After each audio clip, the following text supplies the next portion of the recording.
நமோ நமோ யாமுனாய யாமுனாய நமோ நமः நமோ நமோ யாமுனாய யாமுனாய நமோ நமः. யமுனை துறைவர் நாதமுனிகளுடைய திருப்பேரனார். ஆழ்வார் சிறுமாமனிஷர் என்று கொண்டாடுவார்.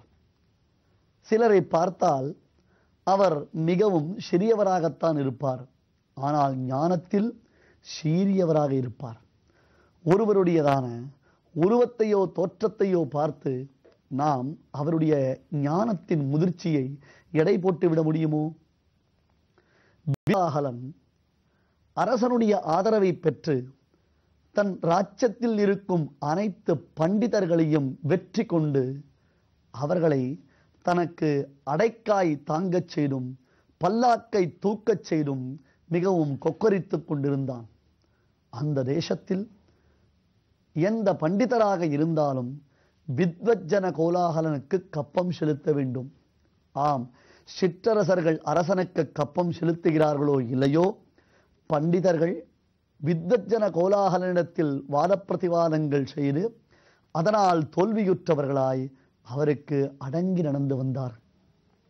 அந்த வகையில்தான் யாமுனாச்சாரியருடைய ஆசிரியருக்கும் ஒரு பெரிய சோதனை ஏற்பட்டது. நான் பார்த்து கொள்கிறேன் சுவாமி என்று சூளுரைத்து அரசாங்கத்திலிருந்து பல்லாக்கு, வாத்தியம், யானை, குதிரை, ஒட்டகம் என்று சமஸ்த விதமான பரிவாரங்களும் வர சதீர்த்தர்கள் என்றால் கிளாஸ்மேட்ஸ், ஏனைய மாணாக்கர்களுடன் கூடியவராக இவர் யாமுனாச்சாரியர் அற்புதமானதொரு பல்லாக்கில் பவனி வந்து கொண்டிருக்கிறார். நவயம் கவயஸ்து கேவலம் நச்சவா கேவல தந்திர பாரகா அபிது பிரதிவாதி வாரண பிரகடாட்டோப விபாட்ட நக்ஷமஹா.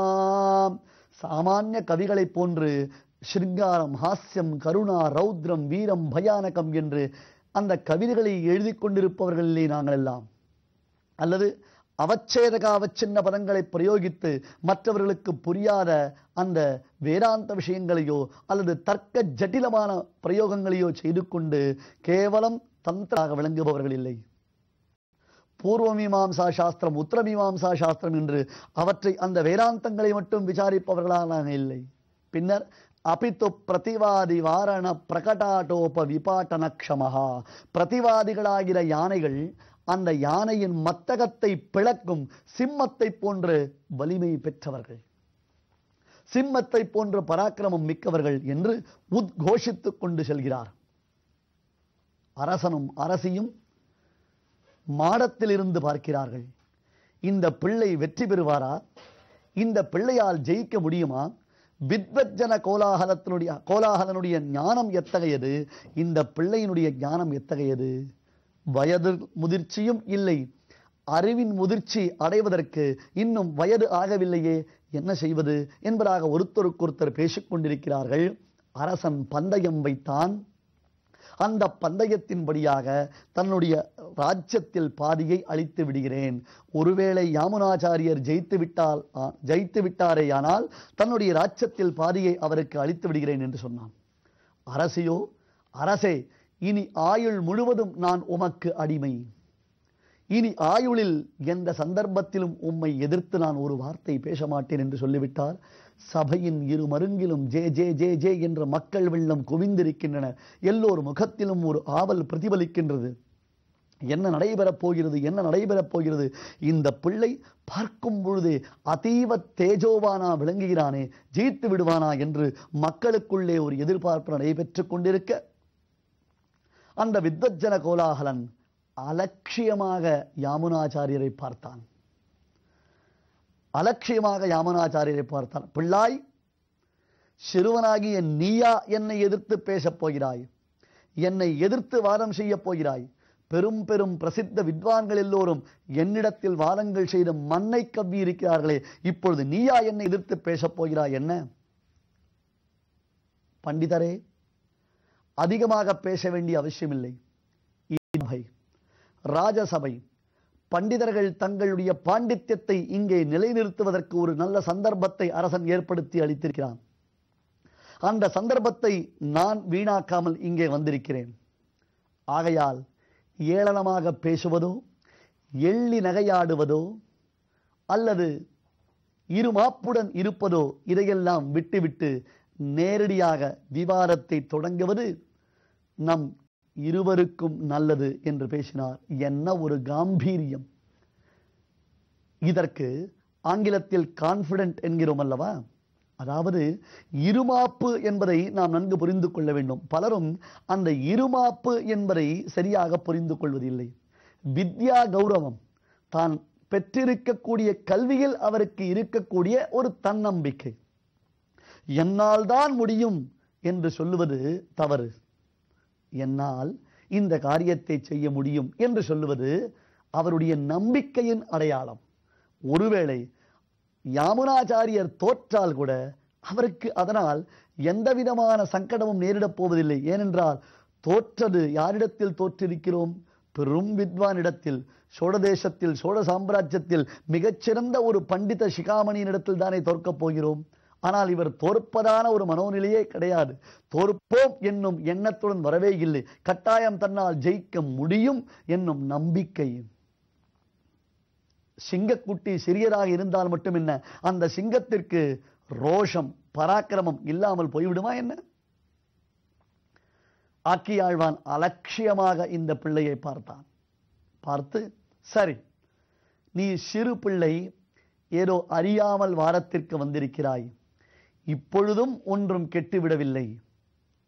ஒருவேளை என்னிடம் மன்னிப்பு கேட்டாலும் சரி, உன் குருநாதரை அழைத்து எனக்கு அடிபணிய சொன்னாலும் சரி, உங்கள் இருவரையும் நான் விட்டு விடுகிறேன், அரசரும் இதனை ஏற்றுக்கொள்வார் என்று சொன்ன யாமுனாச்சாரியர், பண்டிதரே, நான் மறுபடியும் வினயத்துடன் தங்களிடத்தில் தெரிவிக்கின்றேன், இங்கே சபை ஆரம்பமாகட்டும், விவாதத்தை நாம் தொடங்க வேண்டியதுதான் என்றவுடன் அவன் சற்றே பிரமித்துத்தான் போனான். இந்த பிள்ளையின் பராக்கிரமத்தை பார்க்க வேண்டும் என்னும் பேராவல் அங்கிருக்கும் ஒவ்வொருவருக்கும் உன்னதமாய் வளர்ந்தது. யார் முதலில் கேள்வி கேட்பது என்பதாக ஒரு ஏற்பாடு செய்யப்பட்டது. அப்பொழுது வித்வஜன கோலாகலன் கூறினார், பிள்ளாய், நீ சிறு பிள்ளையாக இருக்கின்றாய், நமக்குள்ளே இந்த பந்தயத்தை ஆரம்பித்துக் கொள்ளலாம். அதாவது ஒருவர் கேள்வி கேட்க வேண்டியது, மற்றொருத்தர் அந்த கேள்விக்கான பதிலை மறுத்து சொல்ல வேண்டியது. அதாவது கேள்வியே ஒரு பதிலாக இருக்க வேண்டும். இப்பொழுது ஒருவர் சொல்லக்கூடிய பதிலை மற்றொருத்தர் மறுத்து பேச வேண்டும். இதுதான் பிரதிஜை. அதன்படி நீ சிறு பிள்ளையாக இருப்பதினாலே தாராளமாக இந்த விவாதத்தை நீ ஆரம்பிக்கலாம்.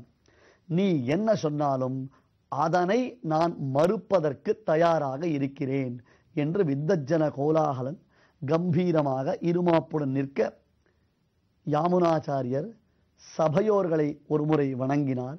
சபையில் உள்ள அறிஞர் பெருமக்களை எல்லாம் பார்த்து வணங்கினார். தன் ஆச்சாரியரை சேவித்தார். தன் பிராச்சாரியரான பிதாமகம் நாதமுனிம் விலோக்கிய என்று தன்னுடைய வம்சத்தின் கூட்டஸ்தராக எம்பெருமானுக்கு மிகவும் வேண்டியவராய் விளங்கக்கூடிய அந்த ஸ்ரீமன் நாதமுனிகளையும் நெஞ்சால் வணங்கினார்.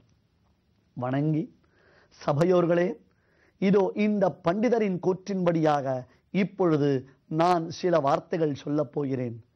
அதையெல்லாம் இவர் மறுத்து சொல்ல வேண்டும். அப்படி இவர் மறுத்து சரியான பதிலை சொல்லிவிட்டாரேயானால், சபையில் இருக்கக்கூடிய பண்டிதர்களான நீங்கள் சாட்சி, சரியான பதிலை சொல்லிவிட்டாரேயானால் இவர் சொல்வதையெல்லாம் நான் கேட்கிறேன். ஆனால் என்னுடைய வார்த்தைக்கு மறு வார்த்தை பேச முடியாமல் இவர் திகைத்தால், இவரால் பதில் சொல்ல முடியாமல் போனது என்றால், இன்றிலிருந்து தான் ஆஸ்தான பண்டிதன் என்னும் கர்வத்தை அவர் ஒழித்து விட வேண்டும். இதுகாரும் அவரிடத்தில் அடிமைப்பட்டிருக்கக்கூடிய அனைத்து வித்வான்களையும் இவர் விடுதலை செய்துவிட வேண்டும். தனக்கு அடைக்காய் தூக்கி வரச் செய்வது, தன் பல்லாக்கை தூக்கி வரச் செய்வது முதலான அடார காரியங்களை செய்யக்கூடாது என்று சொல்ல எல்லோரும் ஒப்புக்கொண்டார்கள். சிறுவனான யாமுனாச்சாரியர் தெளிந்த குரலில் தீர்க்கமான ஆலோசனை செய்து சாஸ்திரம் இசைந்ததான வழியில் அற்புதமான 3 கேள்விகளை கேட்க ஆரம்பித்தார். இவர் ஒவ்வொரு கேள்வியும் கேட்க கேட்க கேட்க அங்கே வித்வஜ்ஜன கோலாகலனுக்கு சப்த நாடியும் ஒடுங்க ஆரம்பித்தது. இதுவரையிலும் அவனிடத்தில் இருந்த அலட்சியம் மறைந்தது. ஒரு அதிர்ச்சி உண்டானது.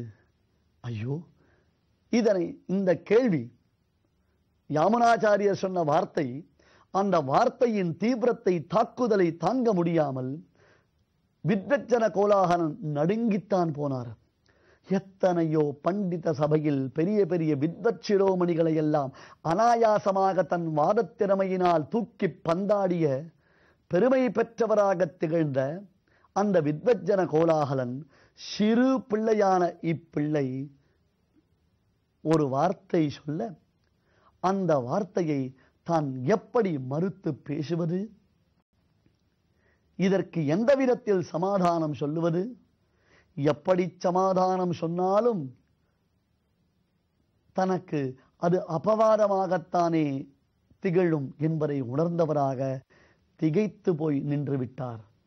அப்படி என்னதான் யாமுனாச்சாரியர் கேள்வி கேட்டிருப்பார்? 100 கேள்விகள் கேட்டாரா? 1000 கேள்விகள் கேட்டாரா? என்ன கேள்விகளை கேட்டார்? எத்தனை கேள்விகள் கேட்டார் என்றால் அதிகமாக ஒன்றும் கேட்கவே இல்லை. 3 கேள்விகள் தான். வித்வஜ்ஜன கோலாகலரே, நான் இப்பொழுது 3 வார்த்தைகளை சொல்லப் போகின்றேன். அந்த 3 வார்த்தைகளையும் தாங்கள் மறுத்து பேச வேண்டும். அப்படி மறுத்து பேசினால் தாங்கள் வெற்றி பெற்றவராகுவீர் என்று சொல்லிவிட்டு 1, 2, 3 என்று கேட்க ஆரம்பிக்க ஆக்கியாழ்வான் எனும் அந்த வித்வஜ்ஜன கோலாகலன் மட்டுமில்லாமல் சபையே ஸ்தம்பித்து விட்டது. சபையில் உள்ள அனைவரும் இமைக்க மறந்து, இது என்ன விபரீதம்? இதற்கு என்ன பதில் சொல்ல முடியும்? வித்வஜ்ஜன கோலாகலன் மட்டுமில்லாமல் யாராலையும் இதற்கு பதில் சொல்ல முடியாதே. கேள்வி கேட்கக்கூடிய இந்த பிள்ளையால் மட்டும்தான் இதற்கு பதில் சொல்லிவிட முடியுமா என்று திகைத்து நின்றார்கள். நாமும் அந்த சபையில் நின்று கொண்டுதான் இருக்கிறோம். யாமுனாச்சாரியர் கேட்ட கேள்வி என்ன? அந்த முதல் கேள்வியின் சாரத்தை நாம் அவர் வாயிலிருந்து அனுபவிக்கலாம்.